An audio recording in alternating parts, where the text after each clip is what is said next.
बिस्मिल्लाहिर्रहमानिर्रहीम। अस्सलाम वालेकुम स्टूडेंट। मैथ्स 3631 असाइनमेंट नंबर 1 जिसके 20 मार्क्स हैं और 13 नवंबर को ये सबमिट होनी है। इस असाइनमेंट की कुछ रीड ऑफ इंस्ट्रक्शन है जो कि आप रीड कर लें। इस असाइनमेंट को हमने LMS पे अपलोड करनी है। Assignment will be accepted through email. Email के ज़रिए ये एक्सेप्ट होगी। इसमें कलर बैकग्राउंड सॉल्यूशन फाइल नहीं यूज़ होगी। मैथ टाइप की इक्वेशन होनी चाहिए और स्कैन इमेज और HTML की जो इक्वेशन जो इसमें वर्ड्स पे होंगी तो वो एक्सेप्टेबल नहीं होंगी, जिसके 0 मार्क्स कंसीडर कर दिए जाएंगे। अब क्वेश्चन नंबर 1 देखें। क्वेश्चन नंबर 1 में एक सीक्वेंस दी गई है fn ऑफ x की, जिसकी लिमिट R से R यानी real number two real number है। अब इस सीक्वेंस को हमने दो चीज़ें फाइंड करनी है। फर्स्ट ऑफ ऑल हमने पॉइंट वाइज लिमिट फाइंड करनी है। सेकंड हमने सीक्वेंस फाइंड करनी है, converge sequence uniformly converge limit हमने फाइंड करनी है। उसके बाद हमने इसको जस्टिफाई भी करना है कि ये पॉइंट लिमिट और यूनिफॉर्मली ये ठीक है या नहीं है। आप क्वेश्चन की तरफ देखें। हमारे पास पॉइंट वाइज लिमिट जो है ये fn ऑफ x है। इसकी लिमिट अप्रोच किसको करती है? इन्फिनिटी को। क्यों? क्योंकि हमें उस क्वेश्चन में ही दिया गया है कि n अप्रोचेस टू इन्फिनिटी। अब फंक्शन को different value of x, function की डिफरेंट वैल्यू है। क्यों? क्योंकि उन्होंने हमें खुद ही वैल्यू बता दी है कि r से r तक है फंक्शन, उस लिहाज से उसकी डिफरेंट वैल्यू है। पर हम उस डिफरेंट वैल्यू में x को नॉट इक्वल टू 0 रखेंगे। अगर हम x इक्वल टू 0 रख देते हैं तो वह फंक्शन इन्फिनिटी में चला जाएगा। तो इसलिए डिनोमिनेटर अगर इन्फिनिटी को अप्रोच करेगा तो वो हमारे पास विदाउट बाउंडेड हो जाएगा, यानी वो बाउंड ही नहीं करेगा, फंक्शन एग्जिस्ट ही नहीं करेगा। इसलिए अगर हम फंक्शन नेक्स्ट देख लें, हम लिमिट ऑफ, हम अब लिमिट तो उन्होंने हमें खुद ही दे दी fn of x, n approaches to infinity. वो क्वेश्चन में गिवन है कि n अप्रोच करेगा इन्फिनिटी। अगर हम इसमें लिमिट पुट करते हैं n अप्रोचेस टू इन्फिनिटी तो ये फंक्शन क्या बन जाता है? Infinity by infinity form. तो ये क्या बन गया? Indeterminate form. जब फंक्शन इनडिटर्मिनेंट फॉर्म में चला जाता है तो इस लिहाज से फिर हमें उसको मज़ीद सिंप्लीफाई करने के लिए एल हॉपिटल रूल यूज़ करना पड़ता है। उस फंक्शन के ऊपर हम एल हॉपिटल रूल यूज़ करेंगे।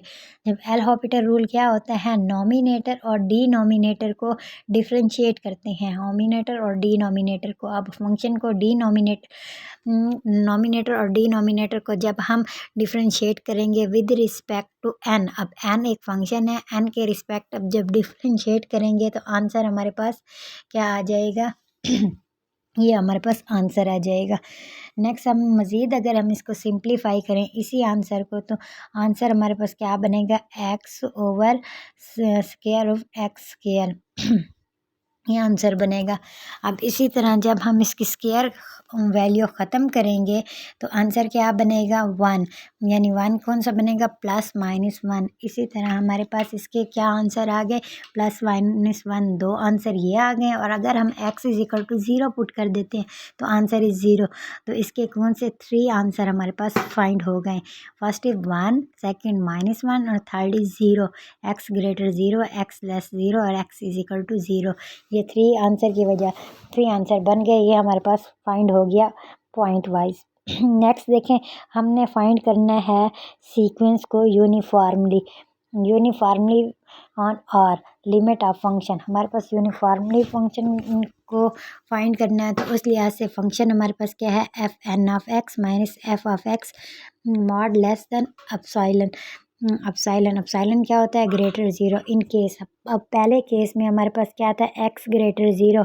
पॉइंट वाइज में जब ग्रेटर 0 था तो 1 आया। इसी तरह x लेस 0 में -1 आया तो वो x 0 में 0 आया, तो वो यूनिफॉर्मली कन्वर्ज कर गया। Consider the behaviour near to x। अब consider the behaviour fn is equal to 0। अगर हम 0 करते हैं अप्रोच टू इन्फिनिटी तो फंक्शन क्या होगा? 0 पे नॉट इक्वल टू 0 एंड 0 पे ऑलवेज 0। अगर फंक्शन 0 है तो उसमें अगर फंक्शन ही 0 आ रहा है तो इसका मतलब हमारे पास क्या होगा? x नॉट इक्वल टू 0 होगा। अगर x 0 है तो वो फंक्शन 0 आ जाए तो कोई मसला नहीं है। The uniform convergence near to x equal to 0। अगर आपको इस सेकंड पार्ट की मज़ीद समझ नहीं भी आई तो मैं आप ना मुझसे कमेंट सेक्शन में पूछ सकते हैं कि इसको मज़ीद डिटेल्स भी मैं बता दूंगी कि हमने कौन सा किया है। बस यही है कि यूनिफॉर्मली किया है और उसमें वही लिमिट पुट किया है, यानी पॉइंट वाइज की लिमिट पुट किए हैं। तो पॉइंट वाइज की लिमिट पुट करने से हमारे पास आंसर क्या आ गया, उस फंक्शन का यूनिफॉर्मली आ गया। सेकेंड क्वेश्चन देखें। सेकंड क्वेश्चन में काशी क्राइटेरिया की इक्वेशन सीरीज़ दी गई है। अब इसको हमने एक टेस्ट लगाना है। इस टेस्ट की बिना पे हमने इसका रिज़ल्ट फाइंड करना है। Kashi criteria of uniform convergence, ये हमारे पास एक डेफिनेशन है जिसमें दो फंक्शन, दो नंबर्स होते हैं, एग्जिस्टेंस n और m, वो किसी नेचुरल नंबर से होते हैं और लिमिट हमारे पास क्या ये होती है। अब इसी तरह ये हमारे पास टेस्ट है, इसकी भी ये डेफिनेशन है जो कि आपने उसमें पढ़ी थी। अब फर्स्ट उन्होंने कहा है अपर बाउंड ऑफ m। उसमें फर्स्ट ऑफ ऑल इस टेस्ट को लगाने के लिए हमें अपर बाउंड यानी उसकी बाउंड्री चेक करनी पड़ती है। तो m फाइंड करेंगे, m n ऑफ x। तो ये हमारे पास ये वाला फाउंड हो गया। इसी तरह अपर बाउंड कन्वर्जेंस की अपर बाउंड हमारे पास क्या आ गई, p सीरीज़ के लिहाज से अगर p 2 होगा तो वो कन्वर्ज कर जाएगा। अप्लाई हमने करना है वो टेस्ट उसी अपर बाउंड पे जब अप्लाई करेंगे टेस्ट वो कन्वर्ज कर जाएगा। किस टेस्ट के लिहाज से, तो उस लिहाज से आप देखें ये 3 टेस्ट हमने इस पे अप्लाई किए हैं। मज़ीद अगर आपको इस असाइनमेंट के हवाले से कुछ पूछना है तो आप मुझसे पूछ सकते हैं। अल्लाह हाफिज़।